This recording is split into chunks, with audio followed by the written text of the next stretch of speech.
તો માત્ર અહીંયા નહીં, ઈ બાજુ પણ આ વખતે હજળબમ માહોલ છે, બધા વાટે બેઠા છે કે આવા દો ચૂંટણી, હાવણો મારી દેવાનો છે આ વખતે. કે રાજનીતિ બરાબર કામ નથી કરતી, રાજનીતિમાં રહેલો નેતા બરાબર કામ નથી કરતો, અને નેતા બરાબર કામ નથી કરતો એટલે આપણે ઘણી બધી સમસ્યાઓ ભોગવવી પડે છે.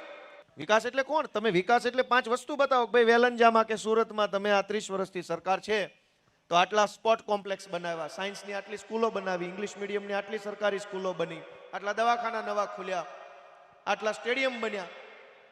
કશું 30 વર્ષમાં આ લોકોથી કાંઈ થયું નથી ને હવે ભવિષ્યમાં કાંઈ આમનાથી થાય એમ નથી, કેમ કે આ થાકી ગયા છે. ગોપાલ ઇટાલિયા કોન્સ્ટેબલ હોત તો ગુજરાતને સારો ફાયદો થાય કે ગોપાલ ઇટાલિયા આમ આદમી પાર્ટીમાં આવ્યો એમાંથી સારો ફાયદો થયો? કયો જે બધા ને ખબર હોય તો વિધાનસભાની અંદર બોમ્બ મૂકવાની ધમકી મળી હતી, ખ્યાલ છે?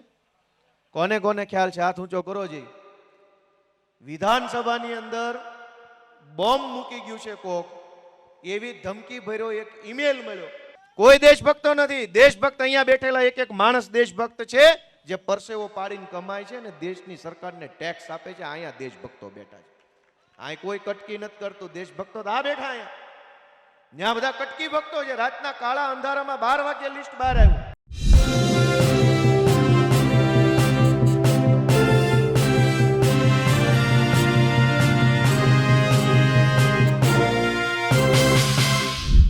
સુરતમાં આમ આદમી પાર્ટીએ પોતાનું ધમાકેદાર પ્રચાર અભિયાન શરૂ કરી દીધું છે.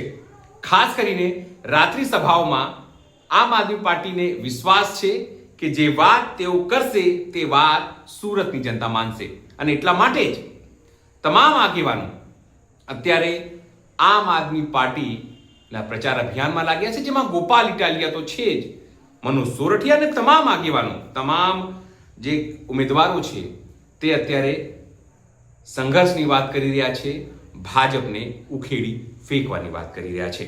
નમસ્કાર, હું છું ચિંતામણી પુત્રેલ પટેલ. સ્વાગત છે આપનું મારા કાર્યક્રમમાં. આવો સાંભળીએ આ સભામાં ગોપાલ ઇટાલિયા શું કહી રહ્યા છે.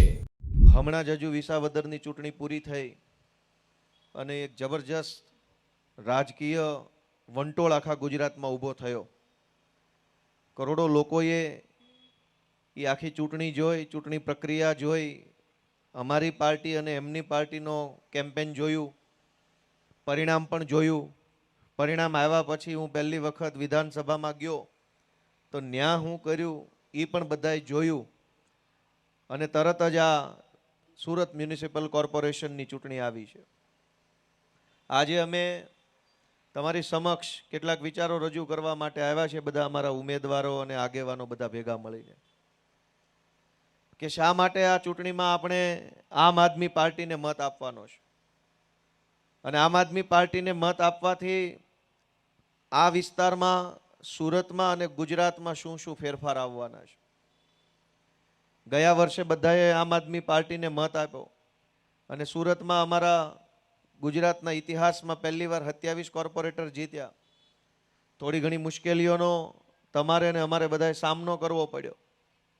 કેટલાક લોકોએ ન કરવાનું કામ કર્યું, અમારે સાંભળવું પડ્યું, પણ પછી તે સંઘર્ષ ચાલુ રાખ્યો તો આજે પાછા ફરીથી આમ આદમી પાર્ટીનો આખા ગુજરાતમાં સારા દિવસો આવ્યા, અને આખા ગુજરાતમાં ખૂબ સરસ આમ આદમી પાર્ટી અત્યારે મજબૂતીથી કામ કરી રહી છે.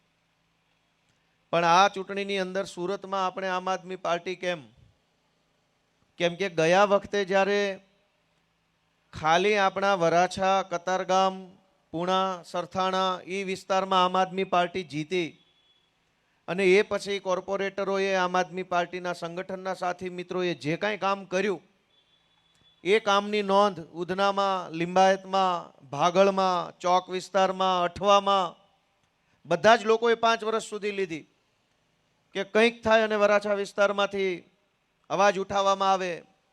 વેરો વધવા ન દીધો, શાળાઓ સારી કરાવી, રોડ સારા બને એના માટે લડાઈ લડ્યા, સુરતમાંથી ડ્રગ્સનું દૂષણ નાબૂદ થાય એના માટે લડાઈ લડ્યા. આ બધી જ બાબત વરાછા વિસ્તાર સિવાયના વિસ્તારના લોકો સતત સોશિયલ મીડિયા, છાપા, ટીવીથી જોઈ રહ્યા હતા. એમને મનમાં અંદરથી થતું હતું કે આપણે આવું કંઈક કરવું છે, આ વરાછાવાળા કરે, સૌરાષ્ટ્રવાળા કરે તો અમારે આવું કંઈક ક્રાંતિકારી કામ કરવું છે. અને એમાં બાકી રહ્યું હતું તો વિસાવદરમાં અમારા ખેડૂતોએ પણ ક્રાંતિ કરી, એ ભેગું ભળ્યું. અને પછી આ આખા સુરતમાં અત્યારે હું તો 2 દિવસથી અહીંયા ફરું છું, આગેવાનોને મળું છું, લીંબાદ ગયો તો, ઉધના ગયો, પાગળમાં ગયો, અમારી પાર્ટીના નેતાઓને મળ્યો, મારા ઘણા બધા વકીલો મિત્રો છે, પોલીસમાં મિત્રો છે, બીજા સરકારી સ્ટાફમાં મિત્રો છે, એ બધા પાસેથી મેં સમાચાર લીધા. તો માત્ર અહીંયા નહીં, એ બાજુ પણ આ વખતે હજળબમ માહોલ છે, બધા વાટે બેઠા છે કે આવા દો ચૂંટણી, હાવણો મારી દેવાનો છે આ વખતે આખા સુરતમાં. કેમ કે ગયા વખતે તો આપણે આગેવાની લીધી, બીજા જોતા રહી ગયા. હવે એને મન થયું કે બધા કરે તો અમે કેમ બાકી રહી જાય, સૌરાષ્ટ્રવાળા કરે તો અમે કેમ બાકી રહી જાય. કેમ કે આ વિસ્તારમાં આમ આદમી પાર્ટી આવી, એનો અનેક લોકોને અનેક પ્રકારે ફાયદો થયો છે. આખા વરાછા વિસ્તારમાં આમ આદમી પાર્ટીના પ્રયત્નોના કારણે, લડાઈના કારણે શાળાઓની સ્થિતિ સુધરી. જેના જેના છોકરા સરકારી શાળામાં ભણતા હશે એના ઘરે જઈને પૂછજો કે આમ આદમી પાર્ટી આવ્યા પહેલા શાળાની હાલત શું હતી, આમ આદમી પાર્ટી આવ્યા પછી શાળાની પરિસ્થિતિ વરાછા વિસ્તારમાં કેવી બદલાણી. સત્તામાં નથી એટલે અમારી ઈચ્છા પ્રમાણેની પરિસ્થિતિ ન બદલી શકાણા, પણ જેવી હતી એના કરતાં તો થોડીક સારી કરી શક્યા. અમારી ઈચ્છા તો એવી છે કે દિલ્હી અને પંજાબમાં જેવી શાળાઓ હતી સરકારી એવી બને, પણ એના માટે અમારો મેયર નહોતો, મેયર ભાજપના હતા. પણ તેમ છતાંય લડાઈ લડીને, સંઘર્ષ કરીને, અનેક પ્રકારના ચડાવ ઉતાર જીરવીને પણ આપણા વિસ્તારના બાળકોને સારામાં સારું શિક્ષણ મળે એના માટેની મહેનત કરી છે. અને આ બધા આમ આદમી પાર્ટી વાળા છે કોણ? આ ગોપાલભાઈ કે આ તુલસીભાઈ કે આ અમારા બધા ઉમેદવાર કેપીભાઈ પાનસુરિયા, આ બધા છે કોણ? આ બધાય મારી તમારી જેવા સામાન્ય પરિવારમાંથી આવતા યુવાનો છે. એમણે જોયું કે રાજનીતિ બરાબર કામ નથી કરતી, રાજનીતિમાં રહેલો નેતા બરાબર કામ નથી કરતો, અને નેતા બરાબર કામ નથી કરતો એટલે આપણે ઘણી બધી સમસ્યાઓ ભોગવવી પડે છે. એવું જે યુવાનોને લાગ્યું એ બધા યુવાનો આવ્યા રાજનીતિમાં, આમ આદમી પાર્ટીનો હાથ પકડ્યો. આમ આદમી પાર્ટીએ યુવાનોને રાજનીતિમાં આગળ વધવાનું પ્લેટફોર્મ આપ્યું, શીખવાડ્યું બધું, અને આગળ કરી નેતા બનવાની તક આપી, ચૂંટણીમાં ઊભા રાખ્યા. તમારા આશીર્વાદથી આપણા જેવા જુવાનિયાઓ નેતા બન્યા અને અનેક ઘણું સારું કામ કર્યું. મારા જેવો એક સામાન્ય માણસ ધારાસભ્ય બની ગયો, એ વાતની ખુશી આખા ગુજરાતમાં હજુય હમાતી નથી. લગભગ 7-8 મહિના થવા આવશે. નકર ધારાસભ્યો ક્યાં ઓછા બન્યા છે. ધારાસભ્યો ખૂબ દુનિયાભરના માણસો બની ગયા છે આ ગુજરાતમાં. 2-2 વખત બન્યા, 4-4 વખત બન્યા, પણ લોકોના મોઢા ઉપર સ્માઇલ ન આવે.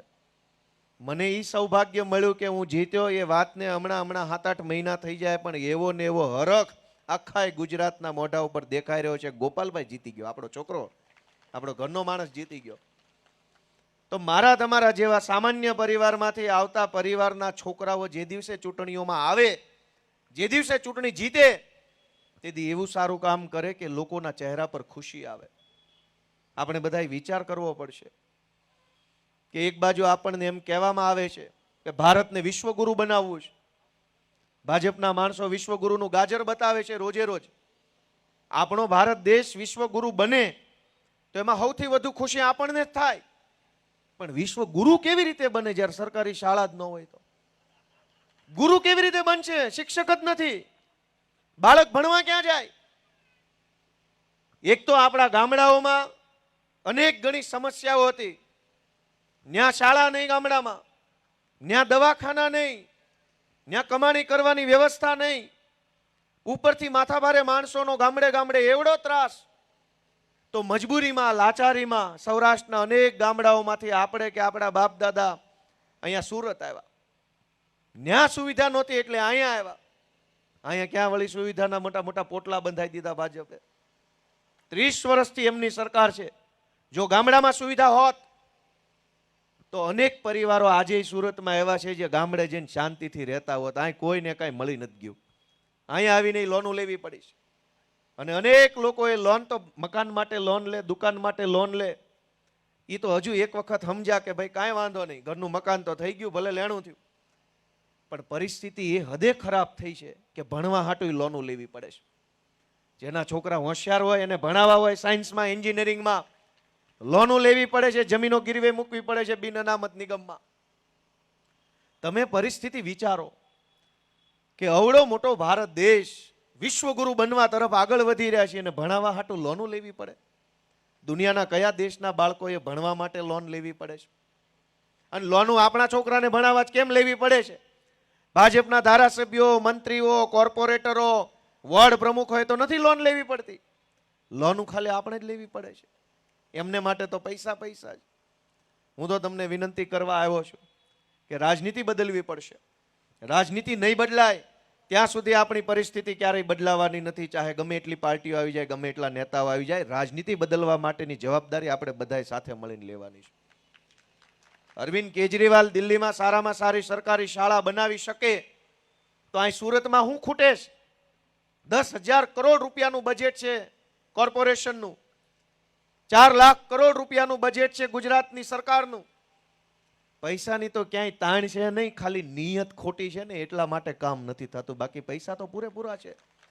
પૈસા ઘટતા હોય એવું કાંઈ. હમણાં બજેટ સત્ર ગયું, 1 મહિનો બજેટ ઉપર ચર્ચા હાલી, એક વિષય ઉપર ચર્ચા થઈ, એક પાવલી ઉપર વિધાનસભામાં ચર્ચા થઈ. હું આખા બજેટ સત્રમાં સૌથી વધુ જે ધારાસભ્યની હાજરી હોય એ માનની ગોપાલભાઈ ઇટાલિયા હતા. આખા સત્રમાં સૌથી વધુ હાજરી, સૌથી વધુ મુદ્દા ઉપર અવાજ મેં ઉઠાવ્યો અને મેં જોયું કે ક્યાંય પાવલી ઘટતી નથી. સરકાર પાસે એટલા પૈસા છે એની કોઈ સીમા નથી.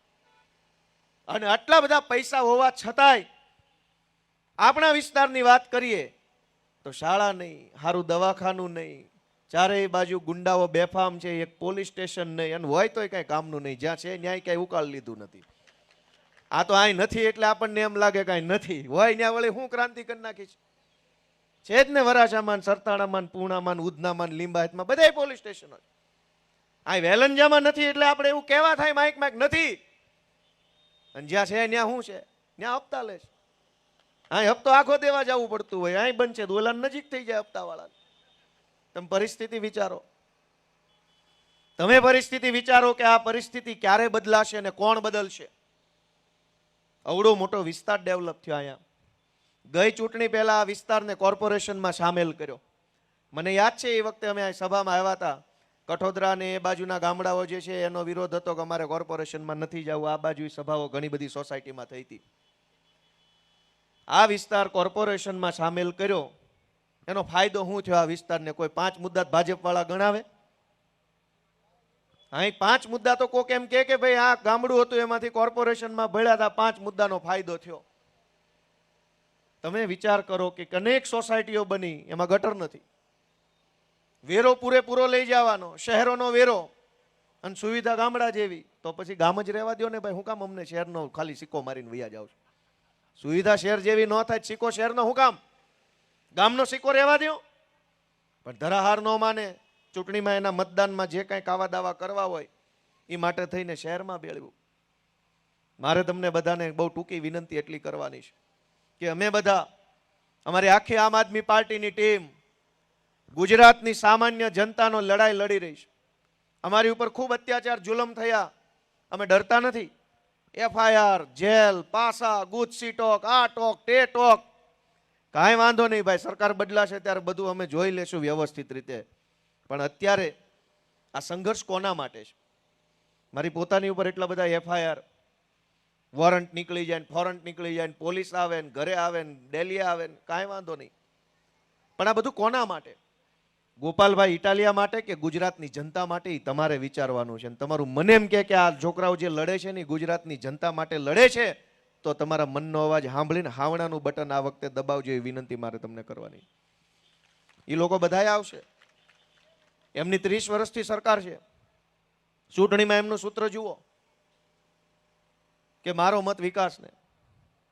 વિકાસ એટલે કોણ? વિકાસ એટલે કોણ? તમે વિકાસ એટલે 5 વસ્તુ બતાવો. ભાઈ વેલંજામાં કે સુરતમાં તમે આ 30 વર્ષથી સરકાર છે તો આટલા સ્પોર્ટ કોમ્પ્લેક્સ બનાવ્યા, સાયન્સની આટલી સ્કૂલો બનાવી, ઇંગ્લિશ મીડિયમની આટલી સરકારી સ્કૂલો બની, આટલા દવાખાના નવા ખુલ્યા, આટલા સ્ટેડિયમ બન્યા. કશું 30 વર્ષમાં આ લોકોથી કાંઈ થયું નથી. હવે ભવિષ્યમાં કાંઈ આમનાથી થાય એમ નથી, કેમ કે આ થાકી ગયા છે. અમે નવી જનરેશનના નેતાઓ છીએ દોસ્તો. અમારી ઘણી ધગશ છે, ઘણું બધું કામ કરવું છે. તમારા આશીર્વાદ મળશે તો ઘણું સારું કરી શકીશ. વિસાવદરના લોકોએ અમને મત આપ્યો, આશીર્વાદ આપ્યા, તો એનું પરિણામ આખા ગુજરાતને મળ્યું. વર્ષોથી માવઠા આવે છે, પણ કોઈ દિવસ ખેડૂતોને કાણી કોડી મળતી નહોતી. આ વિસાવદર વાળી થઈને પછી પહેલી વખત 10,000 કરોડનું પેકેજ આવ્યું ને અનેક ખેડૂતોના ખાતામાં પૈસા આવ્યા. જે લોકો ગામડે ખેતી સાથે જોડાયેલા છે, પૂછજો ઘરે, છેલ્લા 15-20 વર્ષમાં ક્યારેય કાણી કોડી સરકાર તરફથી આવી નહોતી. જેવી વિસાવદર વાળી થઈને કાન ફટામ 2 હાવણા મૂક્યા વિસાવદર વાળે, બુદ્ધિ ઠેકાણે આવી ગઈ. આ લોકો હાવણા સિવાય માને એમ નથી. કેમ કે આ લોકો એટલા બધા પેધી ગયા છે કે હાવણા સિવાય નહીં માને.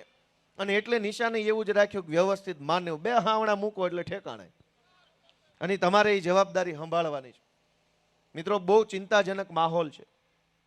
ઘણી વખત અમારો વિરોધ કરે છે લોકો, કેટલાક મિત્રો, કેટલાક વ્યક્તિઓ, કે તમે લોકો આવા છો ને તમે લોકો તેવા છો. મારે એક વસ્તુ કેવી છે કે અમે ગમે એવા ખરાબ માણસ હશું, પણ અમને એક વાતનું ગર્વ છે કે અમે ડ્રગ્સના ધંધામાં સંડોવાયેલા માણસો નથી. આખા સુરતને ડ્રગ્સના રવાડે ચડાવ્યું છે ભાજપના માણસોએ. આપણે અહીં મહેનત મજૂરી કરીને જીવીએ. ઘરે બધી બહેનો બેઠી હોય, આખો દિવસ ટીકી લગાવે, દોરા ધાગા તોડે, આખું ઘર કમાય, અને આપણા જ પરિવારનો દીકરો કે દીકરી ક્યાંક નોક ચડવાની લતે ચડી જાય, એની જવાબદારી કોની? આપણે કમાવામાં ધ્યાન આપવું, છોકરા વાહે રખડવું, ક્યાં ભણવા જાય છે? એક તો ઘર આંગણે નિહાળ ન હોય, ઘર આંગણે કોલેજ ન હોય, ઠેઠ ઓલા છેડે ભણવા મોકલો, ન્યા જાય તો દરેક મા બાપને ચિંતા થાય. પોલીસ સ્ટેશનોમાં કોઈ આપણી ફરિયાદ સાંભળવા તૈયાર નથી. અમે ખૂબ વિરોધ કર્યો ડ્રગ્સનો, તો અમારી ઉપર FIR થઈ ડ્રગ્સનો વિરોધ કરવા બદલ. તમે બધાએ પોતાના મનથી વિચારો કે કોણ એવો મા બાપ હોય જે એમ ઈચ્છે કે અમારા છોકરા નશાના રવાડે ચડી જાય. અને જ્યારે અમે અહીંયા ગુજરાતમાં વાત કરીએ કે ભાઈ અહીંયા નશાના રવાડે છોકરા ચડે છે, બેફામ બધી વસ્તુઓ મળી રહે છે, દારૂ બેફામ મળી રહે, ડ્રગ્સ બેફામ મળી રહે, છોકરાઓ ઊંધા રવાડે ચડે, પછી એના મા બાપની પરિસ્થિતિ જે થાય છે ને કોઈને કહી નથી શકાતી. સમાજમાં આબરૂની બીક લાગ્યા કરે. પોલીસ સ્ટેશનોમાં ન કહેવાય ને સમાજના આગેવાનોને ન કહેવાય. આ મારી વાત સાચી છે કે ખોટી છે?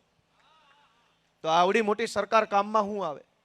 આટલી મોટી પોલીસ વ્યવસ્થા, આટલું મોટું IB તંત્ર, આટલો મોટો ગૃહ વિભાગ, આટલા કલેક્ટરો, મામલતદારો, TDO, ઝોન ઓફિસો, કરોડો રૂપિયાના પગાર લઈને બેઠેલા સરકારી માણસો કામના હું? જો એક નશો ન રોકી શકે તો આ લોકો આપણું બીજું તો શું કામ કરી શકવાના? અમે તો તમને વિનંતી કરવા આવ્યા છીએ કે અમે ગુજરાતભરના લોકોની પરિસ્થિતિ બદલાય એના માટે લડીએ છીએ. અમારો કોઈ સ્વાર્થ હોત પૈસાવાળા થવાનો કે લાલ લાઇટ વાળી ગાડીઓમાં ભણવાનો તો ઘણાય વંડિયું ઠેકી ગયા છે. ગબ્બ કરતા સવારે આમાં હોય ને હાંજ પડે દાનકોર પડે. અમે એવા માણસો નથી. અમે સંઘર્ષ કરનારા માણસો છીએ. જે થવું એ થઈ જાય, પણ સંઘર્ષના રસ્તેથી એક પગલું પાછું ન હટીએ ને, એ અમે માણસો છીએ. દોસ્તો, અનેક તકલીફો વેઠી લીધી, પણ રસ્તો બદલ્યો નથી. અને રસ્તો બદલ્યો એ ધારાસભ્ય બન્યા, મેં નથી બદલ્યો તો હું ધારાસભ્ય બન્યો. લ્યો કરો. છેલ્લે તો બધા એક જગ્યાએ ભેગા થઈ ગયા પાછા. અમે 10 વર્ષથી આ સંઘર્ષના રસ્તા પર છીએ. એક ડગલું બદલ્યું નથી. મુશ્કેલીઓ અનેક આવી, FIRઓ થઈ, જેલમાં પૂર્યા, પોલીસે માર માર્યો, બધું જ થયું. રસ્તો ન બદલ્યો અને હું ધારાસભ્ય થઈને બેઠો છું, અને જેણે રસ્તો બદલ્યો ને એ 3 ખુરશી વટીને ન્યા જ બેઠા છે. તો શું ફાયદો થઈ ગયો ભાઈ રસ્તા બદલીને ધારાસભ્ય બનવાનો? અને ધારાસભ્ય બનવું મહત્વનું નથી. લોકોના દિલમાં આપણી ખુરશી પડે ને, એ ખુરશી કાયમ માટે રહી જાય છે. ધારાસભાની ખુરશી તો હમણાં નવી ચૂંટણી આવે, અડધાની ટિકિટો કપાય એટલે રોતા રોતા ઘર ભેગા થઈ જાય. પણ લોકોના દિલમાં જેને સ્થાન મળે એની ખુરશી કાયમ માટે ટકી જાય છે. અને લોકોના દિલમાં સ્થાન ન હોય એની ખુરશીઓ ગમે એટલી વખત આવે પણ એ ટકતી નથી લાંબો સમય. અમે તમારી પાસે એક આશા રાખીને આવ્યા છે કે આ યુવાનોને રાજનીતિમાં લાવી એને મોટી જવાબદારી સોંપવાનું કામ અરવિંદ કેજરીવાલ અને આમ આદમી પાર્ટી કરે છે. તમે મારો દાખલો લ્યો, મારી જેવા માણસને કોણ આગળ લાવ્યું? આમ આદમી પાર્ટી અને અરવિંદ કેજરીવાલ. તમે એકવાર વિચારો કે આ અરવિંદ કેજરીવાલ ને આમ આદમી પાર્ટી ન હોત તો ગોપાલભાઈ શું કરતા હોત? સિસોટી મારતા હોત કોન્સ્ટેબલ તરીકે રોડ ઉપર. અમે તો હતા જ કોન્સ્ટેબલ. અમે શું કરતા હોત? સિસોટીઓ મારતા હોત. અહીં સાઈડમાં લાય પચા. પણ તમે વિચારો કે ગોપાલ ઇટાલિયાને અરવિંદ કેજરીવાલ અને આમ આદમી પાર્ટીએ નેતા બનાવ્યો તો જનતાને ફાયદો થયો કે નહીં? કયો છે બધા? ગોપાલ ઇટાલિયા કોન્સ્ટેબલ હોત તો ગુજરાતને સારો ફાયદો થાય કે ગોપાલ ઇટાલિયા આમ આદમી પાર્ટીમાં આવ્યો એમાંથી સારો ફાયદો થયો? કયો છે બધા? ગોપાલ ઇટાલિયા જો આમ આદમી પાર્ટીમાં હોય તો ગુજરાતની જનતા માટે લડે, આગળ બોલે. આમ આદમી પાર્ટી જ ન હોય તો મારા જેવા અનેક જુવાનિયાઓ છે એની જિંદગી ક્યાંય વહી જાય છે કોઈને ખબર નથી રહેતી. આ પાર્ટીને આગળ વધારવાની જવાબદારી જનતાની એટલા માટે છે કે આજ રાજકારણમાં હારા માણાની ખોટ પડી છે. કોઈ હારો આબરૂદાર, ઇજ્જતદાર, જવાબદાર માણસ રાજકારણમાં નથી. બધાય લે ભાગુ તત્વો જે મળ્યું લઈને નીકળો અહીંથી જલ્દી. પબ્લિકનું જે થવું હોય એ થાય. એવી ટૂંકી માનસિકતા, ટૂંકી લાલચવાળા માણસોએ રાજનીતિ પર કબજો કર્યો છે. અને એની વચ્ચે અમે એમ વિચારીએ છીએ કે નવા જુવાનિયાઓ આવે, બધા મહેનત કરે, સંઘર્ષ કરે, 5-25 જણા કદાચ ભાગી જાય તોય તે 2-5-25 જણા મહેનત કરી આગળ આવી અને સમાજને સારી દિશામાં લઈ જવાનું કામ કરે. પણ આ બધું ક્યારે શક્ય બને? જ્યારે તમે આશીર્વાદ આપો ત્યારે. ભાજપવાળાને તો કોઈ ફરક પડતો નથી. વિધાનસભામાં મેં જોયું કે જેટલી ચિઠ્ઠી આવે ને એટલું જ ઊભા થઈને વાંચવાનો એમનો અધિકાર છે. ચિઠ્ઠી બાર એક શબ્દ બોલે ને તો ઘોનારે છે અંદર લઈ જાય. આ હાવ હકીકતની વાત છે. કોઈ પણ માણસ એની પાર્ટીમાં ચિઠ્ઠી બાર બોલી નથી શકતો. મેં નજરે જોયેલી વાત. દરેક ધારાસભ્યોને એક ચિઠ્ઠી પાર્ટીના દંડકની ઓફિસમાંથી આપવામાં આવે કે તમારે આ મુદ્દા પર આટલું જ બોલવાનું છે, ઓલા મુદ્દા પર આટલું જ બોલવાનું છે. અને આ ખેલ પબ્લિકને ખબર નહોતી એટલે મેં વિસાવદરથી બસો ભરીને બધાને રૂબરૂ જોવા લઈ ગયો કે હાલો સર્કસ જોવું હોય તો લઈ જાઓ. મેં બતાવ્યું બધાને અને બધાએ નજરે જોયું આ ચિઠ્ઠીઓનો ખેલ. હવે જે માણસ ચિઠ્ઠી સિવાયનું કાંઈ બોલી ન શકતો હોય એ આપણા બધાનું ભવિષ્ય શું બદલી શકવાનો? એને બદલવો પડે પહેલા તો.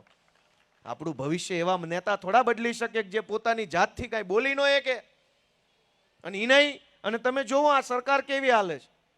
વિસાવદરની ચૂંટણીમાં અનેક ભાજપના મોટા મોટા ગદાવર નેતાઓ આવ્યા અને ન્યા આવીને ગામડે ગામડે એમ કહેતા હતા ગોપાલભાઈને મત ન દેતા, કાંઈ પણ તકલીફ હોય તો મારી જવાબદારી, મને કહેજો, મારી જવાબદારી, એમ કહેતા હતા. ચૂંટણી પછી ને એ પછી મંત્રી જ નથી. હવે કોની જવાબદારી? કૃષિ મંત્રી આવ્યા હતા ચૂંટણીમાં, ગામડે ગામડે ખેડૂતોને કહી ગયા મારી જવાબદારી. જેવી ચૂંટણી પતી અને મંત્રીમાં કાઢી મૂક્યા. હવે કોની જવાબદારી કયો? આ લોકોનું કાંઈ ઠેકાણું જ નથી. જે જવાબદારી લઈને વહી જાય ને એ જ ગાયબ થઈ જાય છે. તમે કહેવા કોને જાઓ? અને આ પરિસ્થિતિની અંદર ગુજરાતના સામાન્ય માણસનું જીવવું બહુ મુશ્કેલ થઈ ગયું છે. આજ કેમ બે છેડા ભેગા થાય છે એ બધાય જાણે છે. નથી કાંઈ એટલું બધું કાંઈ કોઈ કમાઈ લેતું અને સતત એક મુશ્કેલી વચ્ચે જીવવાનું છે. સરકાર ધારે તો બધું ઘણું કરી શકે પણ સરકાર કાંઈ ધારતી નથી. કેમ કે કાંઈ કરે કે ન કરે, ટાણે ટાણે હિન્દુ મુસલમાન ભારત પાકિસ્તાન કરે એટલે મત તો મળી જાય છે એમને. તો કામ હું કામ કરે? તમને એક બીજી ગંભીર બાબત કહું કે આ લોકો પબ્લિકની અંદર માત્ર ને માત્ર ડર ફેલાવે, પબ્લિકને ભરમાવે અને મત પડાવીને વયા જાય છે. એનો એક દાખલો આપું. તમને ખબર હોય તો વિધાનસભાની અંદર બોમ્બ મૂકવાની ધમકી મળી હતી. ખ્યાલ છે? કોને કોને ખ્યાલ છે? હાથ ઊંચો કરો જઈ. વિધાનસભાની અંદર બોમ્બ મૂકી ગયું છે કોક, એવી ધમકી ભર્યો એક ઈમેલ મળ્યો. ધ્યાનથી સાંભળજો. આ ચૂંટણી જીતવાના કાવતરા જોવો. તમારા છોકરાને સારી નિશાળ ન મળે, સારું દવાખાનું ન મળે, સારી જનસુવિધા ન મળે તોય ચૂંટણીમાં એને ને એને મત કેમ મળે એનું ષડયંત્ર જુઓ. કે વિધાનસભા એટલે ગુજરાતની સર્વોચ્ચ સંસ્થા, એનાથી ઉપર કોઈ સંસ્થા ન આવે. આખા ગુજરાતની જનતાએ જેને મત આપ્યો હોય બધા જ નેતાઓ ત્યાં બેસે એવી પાવરફુલ સંસ્થા, એને બોમ્બથી ઉડાડવાની કોઈક ધમકી મારી ગયો. એ વાતને હવા મહિનો થઈ ગયો, હજુ કોઈને આરોપી જડતો નથી. ધમકી મારી કોણ ગયો? ક્યાંય તમે ટીવીમાં છાપામાં જોયું કોણ ધમકી મારી ગયો? અહીંયા તમે એક કોન્સ્ટેબલને તું નથી કહી એકતા પકડીને લઈને વયા જાય છે અને 15 દિન જ છોડતા. અને વિધાનસભાને ધમકી મારી ગયો એ પકડાતો કેમ નથી? મને તો અંદર અંદર મનમાં એવું થાય છે કંઈક ઈનાઈ આવી અફવા ફેલાવીને પબ્લિકમાં ભય નહીં ફેલાવતા હોય ને. ઈના માણસો ઈમેલ કરે ને આ બાજુથી ઈના પકડે.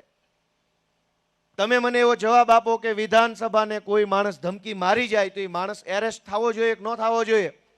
આજી વાતને મહિનો થઈ ગયો. આજી વાતને મહિનો થઈ ગયો. કેમ નો પકડાનો? વિચાર કરો. ચૂંટણી આવે ને એટલે આવી ધમકી ભર્યા ઈમેલ આવે, માણસો આવે, પાકિસ્તાન, કાશ્મીર, કેરળ બધું જ આવે. પણ તમારા છોકરાની નિશાળનો મુદ્દો ક્યાંય ચૂંટણીમાં ન આવે ને એની કાળજી આ ભાજપવાળા રાખે છે.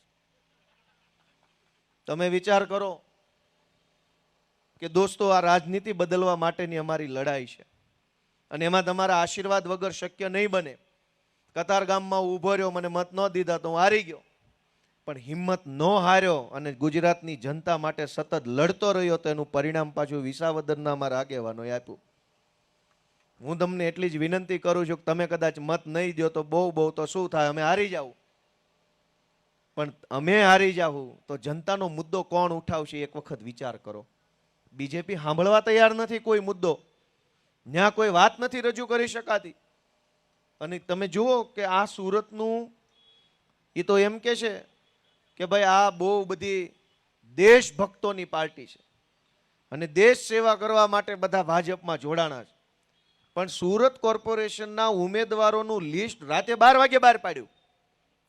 દિવસે જો બહાર પાડ્યું હોત ને તો બધા દેશભક્તો એકાબીજાના જભા ફાડીને દેશભક્તિ બતાવે, એટલે રાતના અંદર આમ લિસ્ટ બહાર પાડ્યું. હું કામ? દિવસે નકર દેશભક્તિ બધી બહાર આવી જાત વિડીયો સામે.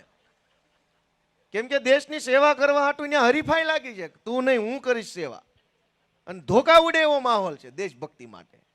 કેટલા દેશભક્તો છે આપણે જાણીએ, દેશભક્તો નથી, ટેન્ડર ભક્તો છે, કોન્ટ્રાક્ટ ભક્તો છે, કટકી ભક્તો છે, લાંચ ભક્તો છે, દલાલી ભક્તો છે. કોઈ દેશભક્તો નથી. દેશભક્ત અહીંયા બેઠેલા એક એક માણસ દેશભક્ત છે જે પરસેવો પાડીને કમાય છે અને દેશની સરકારને ટેક્સ આપે છે. અહીંયા દેશભક્તો બેઠા છે. અહીં કોઈ કટકી નથી કરતું. દેશભક્તો તો આ બેઠા અહીંયા, ત્યાં બધા કટકી ભક્તો છે. રાતના કાળા અંધારામાં 12 વાગે લિસ્ટ બહાર આવ્યું. દિવસે આવ્યું હોત ને તો કમલમમાં જે ધોકા ઉડે જ નહીં, આખી ગુજરાતની જનતા મોજથી જોવે, દિલ ખુશ થઈ જાય ને એવા ધોકા ઉડે એમ હતા. એને ખબર હતી કે એકેય દેશભક્ત નથી, કરું બાજો છે, આમાં એકનો વારો આવશે ને 4નો નહીં આવે ને તો મારવાના જ બે ચારે ભેગા થઈને. મિત્રો હું તો તમને એટલું કહેવા આવ્યો છું કે સહેજ આપણો આત્મા જગાડીએ. અને વિસાવદર વાળી થયા પછી તો લગભગ આખા ગુજરાતનો આત્મા જાગી ચૂક્યો. તમે જ્યાં જાઓ ને એક જ વાત છે કે વિસાવદર વાળી જ કરવાની થાય છે. અને વિસાવદર વાળી એટલે હું, ત્યાં અમારે બહુ હોશિયાર માણસ, આ બધા અમારા આગેવાન બેઠા છે, અડમતિયાના અને પિંડા ખાઈથી બધા કીધું મને. ત્યાં પબ્લિક સમજી ગઈ કે ચૂંટણી આવે એટલે ભાજપના નેતા આવે તો ભાજપના નેતાની સભામાં જવાનું, કાંઈ ખાવાની વ્યવસ્થા કર્યો તો ખાઈ લેવાનું, કાંઈક દે તો લઈ લેવાનું, પાછો મત ગોપાલભાઈને દઈ આવવાનું. આનું નામ વિસાવદર વાળી. એને સ્ટેટ સુધી ખબર ન પડી કે શું થવાનું. ગામને ખબર હતી, ગામો ગાયમાં હાલતું.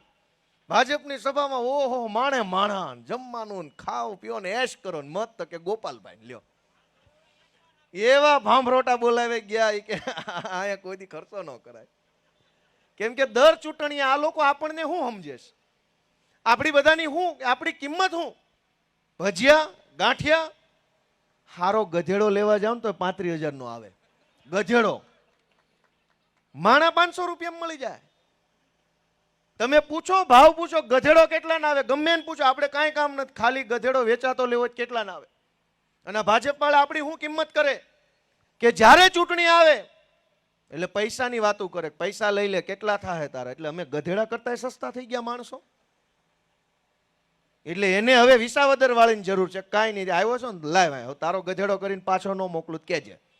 દર ચૂંટણીએ પૈસા પૈસા પૈસા એટલે શું છે? અને એટલા બધા પૈસા વાળા હો તો બનાવો નિશાળો, મૂકો માસ્તરો, કોલેજ ખોલો. હવડા મોટા આખા વરાછા વિસ્તારમાં એકેય સરકારી કોલેજ નથી. છોકરા ક્યાં ભણાવવાના? ચૂંટણીમાં ખર્ચવા માટે કરોડો રૂપિયા, કોલેજ બનાવી હોય તો નથી. મિત્રો આપણે વિચારવું પડશે કે આ સરકાર કઈ દિશામાં જઈ રહી છે. કોર્પોરેશનમાં આ વખતે ઉમંગ ઉત્સાહ બહુ જોવા મળ્યો અને બધા વિસ્તારોમાં જોવા મળ્યો. જેમ જેમ સભા થશે, આ તો હજુ આજથી આપણે ટાટર પાડ્યું. આજ તો હવે જેમ હરેડે ચડશે પછી તો બહુ મજા આવવાની છે. આ પહેલી સભા જ અહીંયા આપણે રામવાટિકા સોસાયટીથી કરી. આ ચૂંટણીનું ખાતમુહૂર્ત કર્યું તમારા હાથે. લ્યો અહીંયા આ મારી આખી ચૂંટણીની પહેલી સભા અહીં થઈ છે. અને હવે જો હબાહબી નો બોલાવી દે કેજો. બધી બાજુ એવો ઉત્સાહ છે. લિંબાયતમાં, ઉધનામાં, ચોકમાં, ભાગળમાં બધી પબ્લિક કહે છે કે ભાઈ હવે આનાથી થાક્યા છે, આને કાઢો, વહેલી તકે રજા આપો. કીધું રજા તો તમે આપી શકો, અમે થોડા આપી શકીએ, અમે તો ઉમેદવાર છીએ. તમે હાવણો દબાવો એટલે એ બધી લીલ ધોવાઈ જાય. 30 વર્ષથી આના બેઠા લીલ થઈ ગઈ છે. મિત્રો મારી એટલી જ તમને એક પ્રાર્થના છે કે આ અમારા ઉમેદવાર નવા જુવાનિયાઓ છે, શીખે છે, એક નિષ્ઠાથી રાજનીતિમાં આવ્યા છે. અમને ઘણી તકલીફ પડી, અમારે રીતે જવાબ દેવા પડે છે, પણ અમે એવા માણસો નથી કે ભાગી જઈએ, ડરી જઈએ, દબાઈ જઈએ. તમારા આશીર્વાદ હશે તો આ ગુજરાતની અંદર આમ આદમી પાર્ટી ભવિષ્યમાં ખૂબ સારું કામ કરી શકશે. આ અમારા ઉમેદવારો કદાચ નવા છે, કદાચ ભાજપવાળા જેવું સારું ભાષણ નહીં આવડતું હોય, પણ દોડીને કામ કરે એવા 100%ના માણસો છે, એ વાતની ખાતરી છે દોસ્તો. કેમ કે યુવાન છે, ધગશથી આવેલા છે, દાનતથી આવેલા છે. તમે બધાય એમને આશીર્વાદ આપો. અમારા 4 ઉમેદવારોને હજુ નંબર તો આવ્યો નથી, નંબર 2 દિવસ પછી આવશે, પણ જે નંબર આવે એ સાવરણાના નિશાન ઉપર મત આપી અમારા 4 ઉમેદવારને વિજય બનાવો એવી પ્રાર્થના સાથે હું આપ સૌનો હૃદયપૂર્વક ખૂબ ખૂબ આભાર માનું છું. ગોપાલ ઇટાલિયાની વાત સાંભળીને આપને શું લાગે છે જરૂરથી કોમેન્ટ બોક્સમાં કોમેન્ટ કરજો. એ સિવાય અમારી યુટ્યુબ ચેનલ લાઈક કરો, સબસ્ક્રાઇબ કરો, બેલ આઇકન દબાવો. સાથે અમારી વેબસાઇટ છે www.gujaratplus.in, ત્યાં પણ જઈને તમે વધુ અપડેટ થઈ શકો છો. અત્યાર માટે બસ આટલું જ. નમસ્કાર.